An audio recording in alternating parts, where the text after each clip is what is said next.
All right, Gen Z is growing tired and even angry about living in a world with artificial intelligence. Preach, my young generation. A new study by Gallup, the Walton Family Foundation, and GSV Ventures surveyed 1,500 people, found that even though more than half of American Gen Zers use AI regularly, they're not exactly thrilled about it. New York Times reporter Callie Holtermann is here to break this down. She dug deep into the study for the publication in her latest article, Gen Z is Using AI, but doesn't feel great about it. Callie, so wonderful to have you on set with us. Thank you. So let's just start broad. What were the findings of the study? What stood out to you?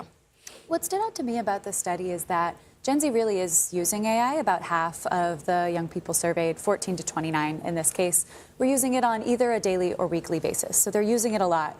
But with all of that use, with all of that exposure, they're not feeling great about it. The survey found that young people are feeling in the past year a lot less excited about AI, a lot less hopeful about AI, and a lot more angry. Actually, something that really jumped out to me was that a third of the young people surveyed said that artificial intelligence was really causing them some anger and frustration. And why?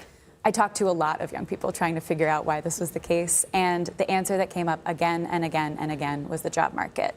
College grads are facing a really tough job market right now, and a lot of them feel like artificial intelligence is competing with them for those roles on the first rung of the career ladder. You know, I think about when I started in journalism, I was taking meeting notes, I was booking, Zoom meetings and stuff. That's the kind of stuff that AI can do pretty well. Mm-hmm. And I talked to one young woman she's in college right now. She's trying to figure out what to major in. She said it's really hard because she does not know in 3 years when she graduates which of those careers are going to be upended by artificial intelligence and which ones aren't. I feel like it's that frustration that they're coming into the world right now and the cards are stacked against them. So I can totally understand that anger. What about those folks, that do need to learn to use the AI skills? Because what we were talking about during the commercial break is well, you can be angry about it, but you still do need to actually learn it. Are you seeing them still be willing to go for that?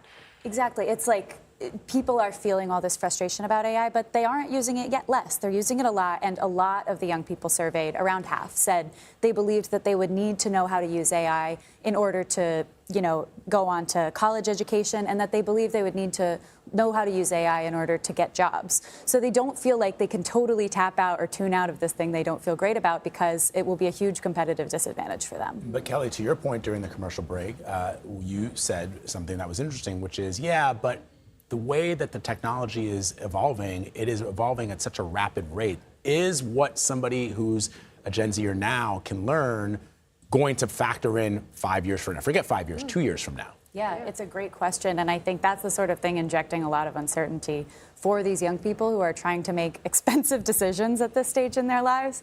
And I think it's going to depend a lot on industry. The one that you hear about all the time is computer science, in terms of a degree that, I was told to get when I was that age, because it was a sure bet for a job. And I think a lot of people who made that bet now don't feel quite as good about it. And I think young people today who are in school are making those same sort of calculations. Yeah, it all becomes about the soft skills. Yeah, right? For sure. Yeah. Right, and that's what I think is really important. One of the things that AI is doing is removing the need for, the thing you hear about young people now is that they struggle to interact interpersonally with people. Mm-hmm. And the AI is making that easier. Mm-hmm. So you're losing those skills, and you've got this technology that's becoming a bigger part of our lives. And you grew up during COVID. That's right. Callie Holtermann, thank you so much. Really appreciate your time article. today. Thank you for coming on. Thanks so much.